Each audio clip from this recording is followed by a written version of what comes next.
Alright guys, TacticalRab again today. Hope you're all doing well and enjoying your day so far. We made it safely to Boston, baby. Love to see it. But yesterday, while I was on the flight, the Eavesdrop podcast came out. A massive episode with Dashy discussing everything that's gone down over the last few weeks. So many interesting insights in this we're going to dive into today. Certainly on Hex believing that Dashy's now going to be the leader of this OpTic team to take these guys to the next level going forwards. And also the fuel to the fire that has come under Dashy now, with Scump calling him out directly when he passed the torch down to Dashy in his retirement speech. Very much enjoyed your thoughts in the comments below. Hit the like button if you enjoy. Subscribe if you're new as always. I'd really appreciate it. Now, my flight, thankfully, was alright yesterday, but some people flying out from Dallas have not had a particularly good time. I believe the teams in question here have now made it, but not with all their stuff. So we'll see this in a second. I thought it was funny though, because seeing all this drama a couple of years ago, Dallas Empire, they hired a private jet to fly them out to one of the LA stuff, which is maybe they have to do this again, but they didn't obviously do that this time. It's been a messy couple of days for these guys, because I think a couple of days ago it was quite clear that due to snowstorms and stuff, some of these flights were going to be cancelled out of Dallas-Fort Worth to pretty much anywhere,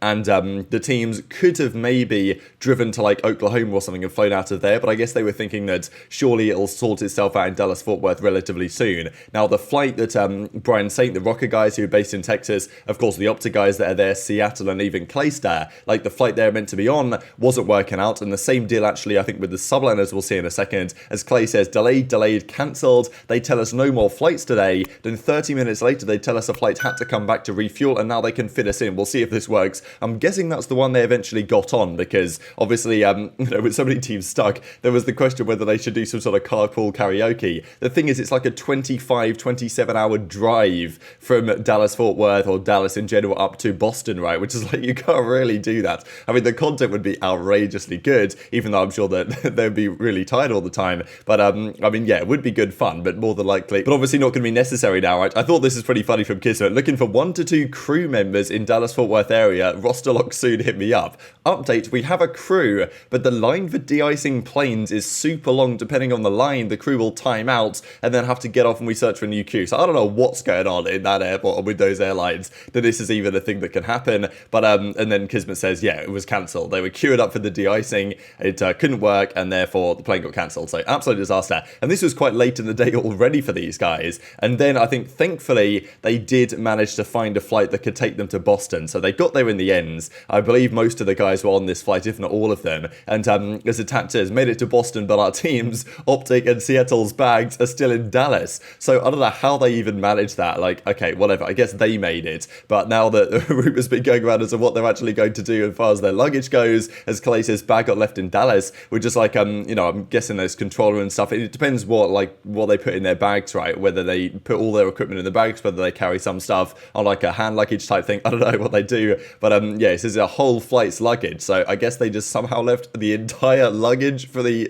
whole flight behind, and now they're gonna have to wait for another flight that will bring the luggage with them. I don't know. What an absolute shambles, to be honest. And even as Dashy says here, us tomorrow. So he's kind of joking around with Pred because they're gonna have to go to Target and pick up all their clothes for the weekend, and obviously not having any clothes in Boston right now is going to be pretty challenging over the next few days, because it's getting down to minus 20, and that's Celsius. We're talking minus, potentially even down to minus 30 Fahrenheit. So it's going to be chilly Friday, Sunday, or Friday, Saturday, I'm pretty sure. And the 2 days it gets outrageously cold. But yeah, that's the update. The teams are there, thankfully, in Boston, because there was also the concern, what's going to happen this weekend then, right? If these teams can't practice as much as they'd like to, potentially if they weren't even there by Thursday, what would they do to the games? Like if New York subliners were stuck in Dallas on Thursday and they simply couldn't get here, it would just have to be a forfeit, right? I mean, that's what the league would do, because they'd say, well, your responsibility to get her on time, unless they were to reorganize the whole event, I don't know, it would be an absolute mess. But thankfully that won't be necessary, but they might have to sort out the luggage side of things, right? So Dashy and the OpTic guys are all now in Boston. I think it all should be good to go for the coming days. But they did this massive Eavesdrop podcast that came out yesterday. It actually came up while I was on the flight, so I landed and I saw that Doc V had done his other, phenomenal summary analysis. We'll dive into this in a second here. This was recorded, I believe, the day that iLLeY arrived, so I think maybe the 26th or something of January. So it's a few days ago now this was recorded, but still it's all relevant to the present day. And a lot of the discussions around Dashy's coming back onto the team, leaving the team, coming back again, Scump's retirement, getting kind of called out directly by Scump to carry the torch over, could for some people have been, I mean, look, it's huge pressure, don't get me wrong, but Dashy's actually relishing in that pressure, and he says that the entire team have that pressure now to take on Scump's legacy to a certain extent. And also, he's now stepping up to be the leader role. Hex was very clear. I don't think I'll share these clips specifically, but it was very clear that Hex was the one that made the call here to bring Dashy back. The team had kind of decided, it wasn't just Rambo, but it was the team that all had their small gripes with Dashy. I think he even mentioned that with iLLeY, that there were a few things that he wasn't so happy with. They talked it all out, got it all sorted, and Hex was like, look, we're not finding another fourth player. They already needed Huke to come in for Scump, right? And then if Dashy's gone, they need another random fourth. It's like, look, come on. Dashy's coming back. Hex was like, look, Dashy is a part of the future OpTic vision. He's going to stay 100% guaranteed, and we're going to figure it out from there. And saying that, like, as far as he's concerned, Dashy is now the leader of this team, and will, you know, take them long into the future. Even all, like, the pros playing, like, we grew up watching this guy, and then to hear Scump's retiring is, like, still crazy to me, to be honest, but I mean, he passed me the torch. So like, yeah, he did, and he called you out on it. He did. He said, "I am stepping down so that you, Dashy." Yeah, I get this tweet all the time. It's like, I'm falling so you could rise. Something like that, right? Yeah, I'm like, damn. And he said stepping down, right? Yeah. So that you can rise down. He did say that, I don't know if he said falling. I don't know. Maybe he did. I don't know. It might just gapped.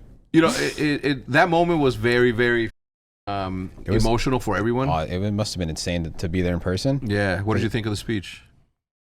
I mean, it was obviously a great speech, but it definitely hit me in the moment, because then obviously, like, he's calling me up, so like the first time you're hearing it is, like, it felt like I was there. Like, it hit me as if he was really, like, literally talking to me one-on-one. You know what I mean? Like, no one else there, but definitely hit. I mean, it's like 23.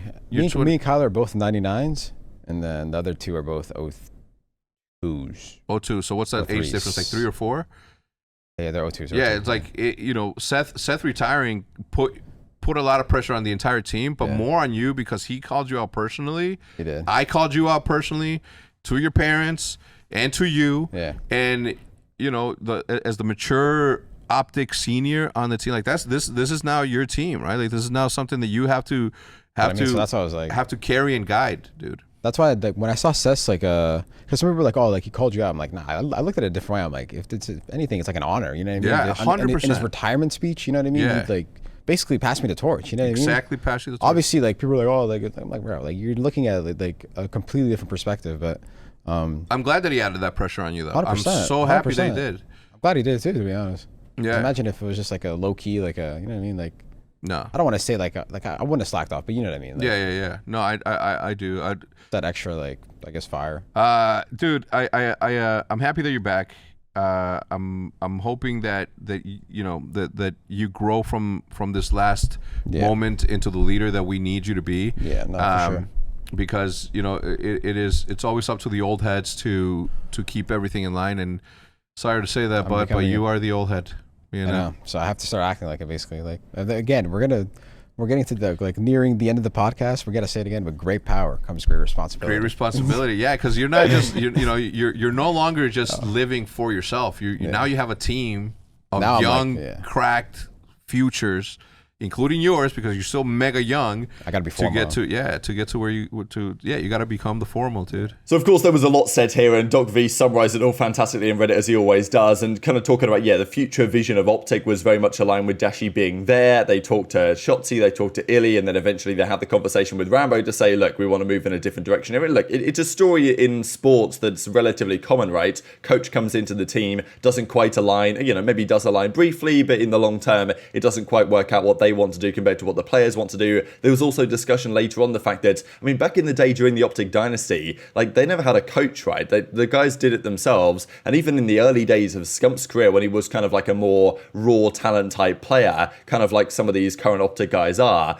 coaching him actually might have held him back to a certain extent. So there's an argument to say that actually the coaching here did put Dashy on too much of a leash. I mean, we've seen since Rambo's left in a way, Dashy's already in the conversation for one of the best players, if not the best player in the game, based on the way he played so far in Stage 2. I mean, some of the numbers he was dropping pretty much outrageous, and I think maybe that is in part due to the fact that he can just play quicker now and do what he wants on the map, and maybe it's the same story for pretty much the entire OpTic guys. He also commented a bit here on the Rambo drama specifically, and was talking about that what really kicked him off was that podcast podcast and the way that Rambo was kind of explaining things and all this, like, that he wasn't particularly happy about. So we went into quite some detail on that and then discussed the team in a bit of detail. But what I found quite interesting was the whole Scump retirement moving into Dashy's kind of, well, Dashy's team now, right? So look, he's still a pretty young player. We think of Dashy as being, like, still pretty young player, in my opinion at least. But he has been around a long time. He's been around since World War II in the professional scene, even Infinite Warfare, actually, playing at the World Championship that year. So he's even been around since 2017, playing pro. World War II, he was on Complexity with Doug St. Martin. Then he got onto the OpTic team. Then it was OGLA, right? Absolute shambles.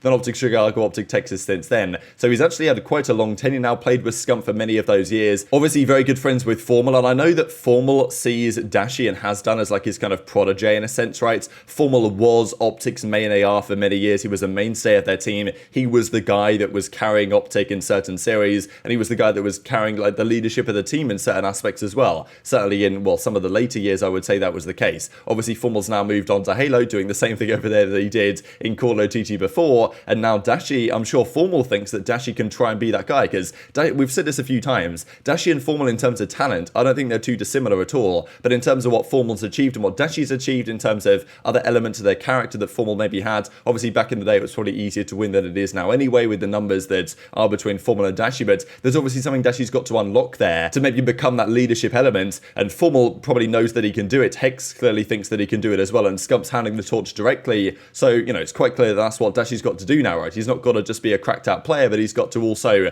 be the character that can mold and lead this team over time. iLLeY does the in-game leadership stuff, the in-game strategizing. Dashy's had many more years of competitive experience, and it's probably about time we see that manifest in some sort of leadership role, which Dashy seems to, well, hopefully be taking on. I thought it was interesting in a way that it was like, it felt like it was just Dashy and Scump in the same room there when he was talking to him like that, and Hex saying that Scump has more trust in Dashy than anyone, and OpTic is now Dashy's team, and he's the one who's leading this team. He also loves the pressure that Scump's speech put on him and also fueled the fire in him, but also the entire team, because I think the entire team's got a fair bit to prove. Huke got dropped by the Los Angeles Guerrillas. There was questions what Huke would even do next, whether another team would actually want him, because that's the thing with LAG, right? They dropped Huke as a unrestricted free agent. They didn't even like keep him to a buyout. They probably thought that no one else was going to want him, right? So they decided to release him for free. Turned out that OpTic wanted to do that deal after the Pred thing all fell through. So Huke's got something to prove. Of course, iLLeY was dropped not that long ago by this team as well. And we do have to wonder, because of course we always talk every so often about the OpTic curse, the fact that many OpTic players over the last few years have been dropped. And then they've gone on to join some new team that's done rather better, or won champs, or even won just anything really, like Sender, for example, recently won the first major with the Subliners. And we'll see in due course whether dropping Dashy twice doubles the power of the OpTic curse, such that they're winning champs this year easily. And maybe just win it next year as well, because of course we believe it's a 2-year cycle. Now, I mean, just some numbers as well, just to kind of show this, that Dashy's not just doing the leadership in terms of maybe the outer game stuff, as maybe he wants to do now, but also as leading all the damage numbers, pretty much at this stage. I mean, number 1,